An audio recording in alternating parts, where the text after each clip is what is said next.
Bismillahirrahmanirrahim.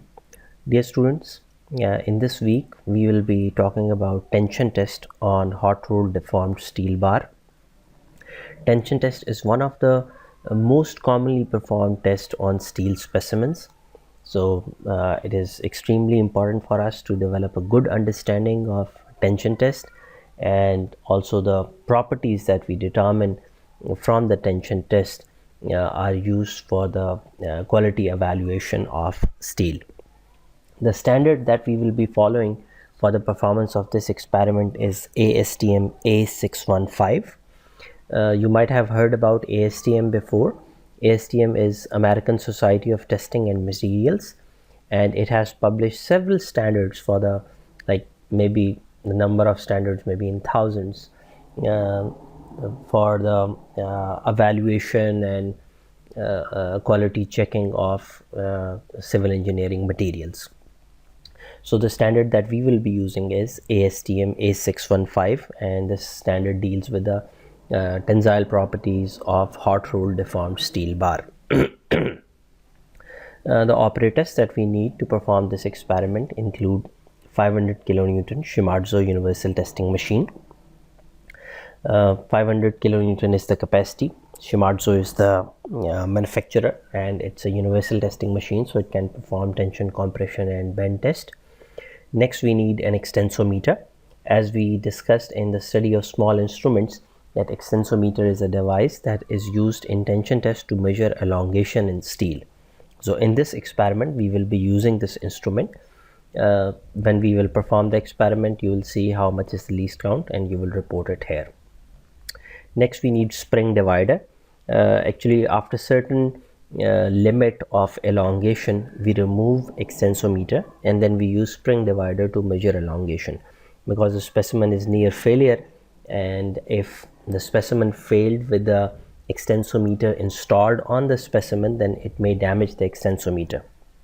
So near failure, we use spring divider to measure elongation. Next is vernier calipers. Vernier calipers will be used to measure the cross-sectional dimensions, like diameter of the failed specimen and the actual diameter. How we calculate that, we'll talk about that later in observations and calculations. We'll need weighing balance to weigh the specimen. Steel tape will be required to measure the length of the specimen, and we will need hot rolled steel bar. This steel specimen is termed as hot rolled deformed steel bar because it has deformations on it, and it is rolled into bar form in red hot state. That's why it is termed as hot rolled deformed steel bar. Okay, next, the objectives of this experiment. There are three main objectives of performing this experiment. First is to study the stress strain behavior of the specimen. When we'll perform the experiment, we will note down the load versus elongation data, and using that data we will calculate stress and strain at a number of different intervals, and then we will plot stress strain diagram, and we will study that how stresses and strain vary in case of a tension test. So that is our first objective. Second is to check the adequacy of the specimen according to standards. ASTM A615 tells us about certain requirements of hot rolled deformed steel bar. We will see what those requirements are, and then when we will test our specimen according to the standard, we will calculate those properties for our specimen, and then we will compare our values with the standard values to check the adequacy of the specimen. Third objective is to determine different mechanical properties of steel. As I mentioned earlier, that we will be plotting stress strain curve. So from stress strain curve, we can calculate different mechanical properties. In a short while, we will be discussing those properties and how those properties are calculated. So those properties tell us about the characteristics or behavior of the steel specimen.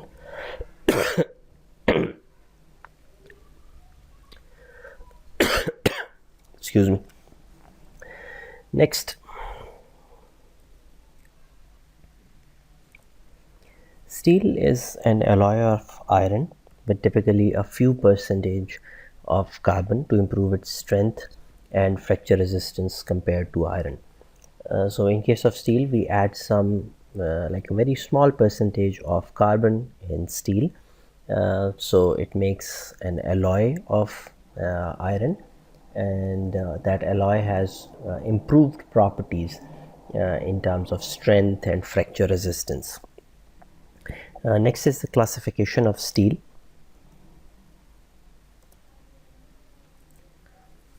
Depending upon the percentage of carbon, steel can be divided into 4 categories. Low carbon steel is the first one. So if the percentage of carbon is less than 0.2%, it is termed as low carbon steel. For medium carbon steel, it is from 0.2 to 0.6%, and for high carbon steel, it is 0.6 to 1%. And then there is a fourth category known as mild carbon steel. This is the one that's important for us. And in mild carbon steel, the percentage of carbon varies from 0.15% to 0.3%. Next is the chemical composition of mild steel.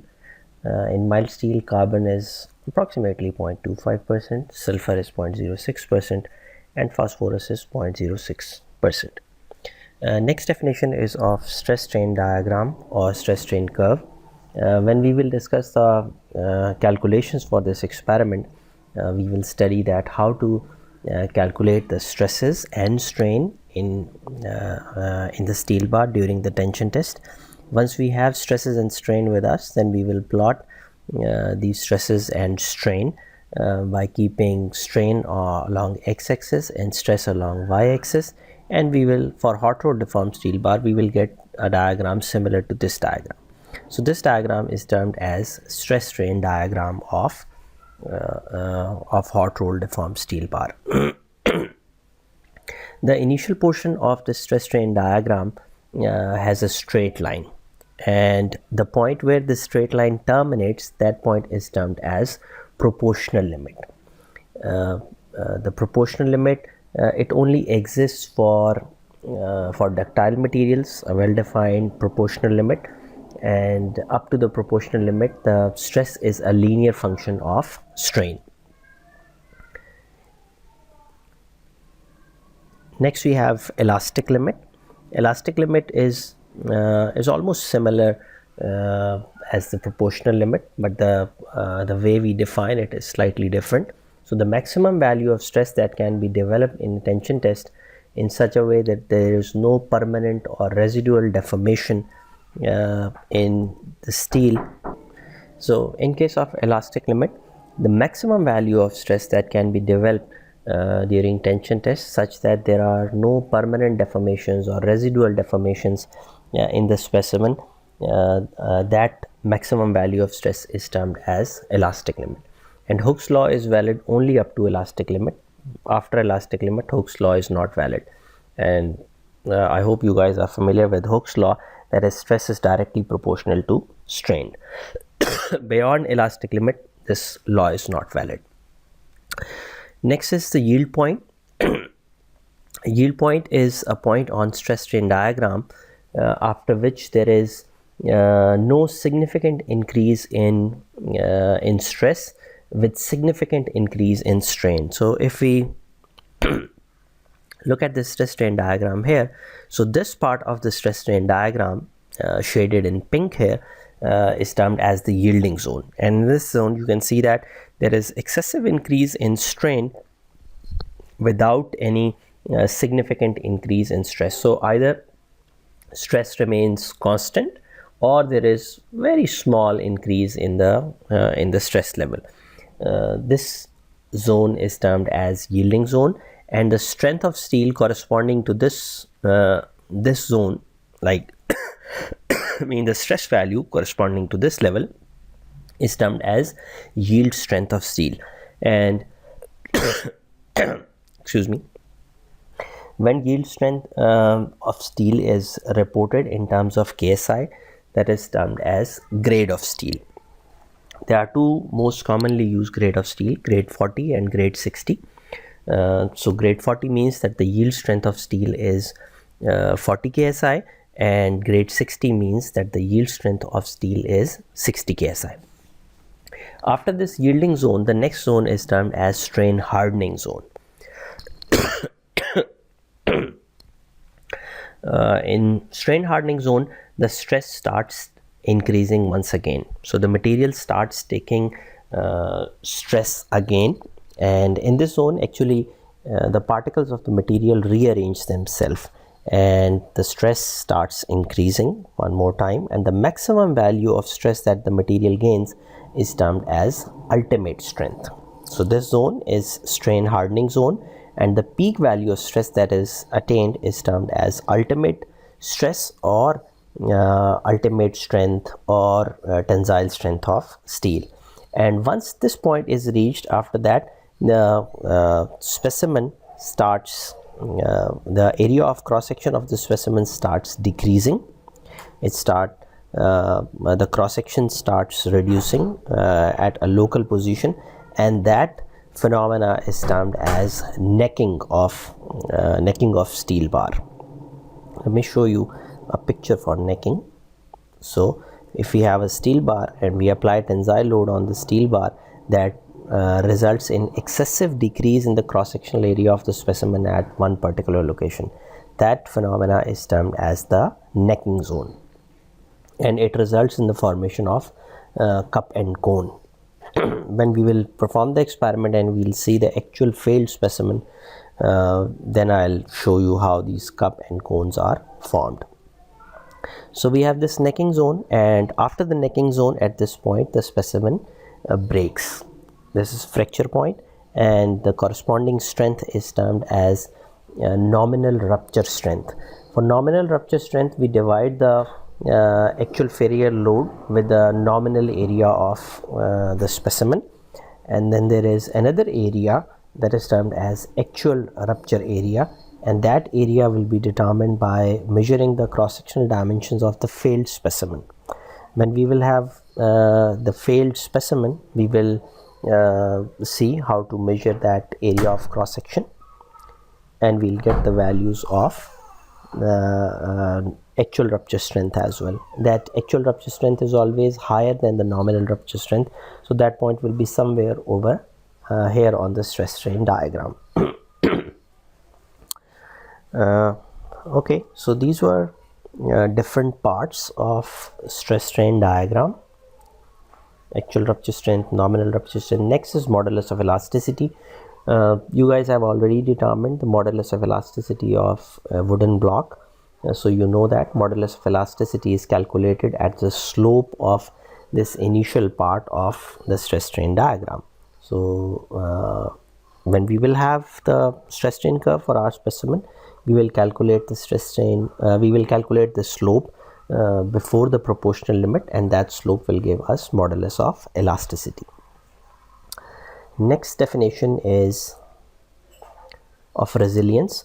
So in this part, if like this portion of the stress strain diagram, which is up to the elastic limit, so the ability of material to absorb energy in the elastic region is termed as resilience, and the amount of energy that is actually absorbed by the specimen is termed as modulus of resilience. And once we have the stress strain diagram, we can calculate this area, and we will do that, and that will give us the modulus of resilience. And then there is another property that's termed as toughness. The ability of material to absorb energy while undergoing plastic deformations or permanent deformations is termed as toughness, and the amount of energy that is actually absorbed by the specimen is termed as modulus of toughness, and it is calculated as the total area under the stress strain diagram. So this is modulus of resilience, modulus of toughness. Gauge length is basically it's a reference length which is used to measure a strain, and ASTM specifies a gauge length of 50 millimeter. So we will mark 50 millimeter marks on the specimen, and then we will measure elongation in between those marks, and the distance between those marks is termed as gauge length. As I discussed that in the yielding zone there is excessive deformation in the steel bar without any increase in stress. So we want to observe that that behavior during the performance. So how that yielding can be observed during the performance, there are 4 methods for that. First is halting of machine, or it is also termed as drop of beam method. What happens is when we are performing tension test, when we keep on increasing the load at certain position, the needle of the load stops moving, but the extensometer still keeps on, the needle of extensometer still keeps on rotating at a much higher rate.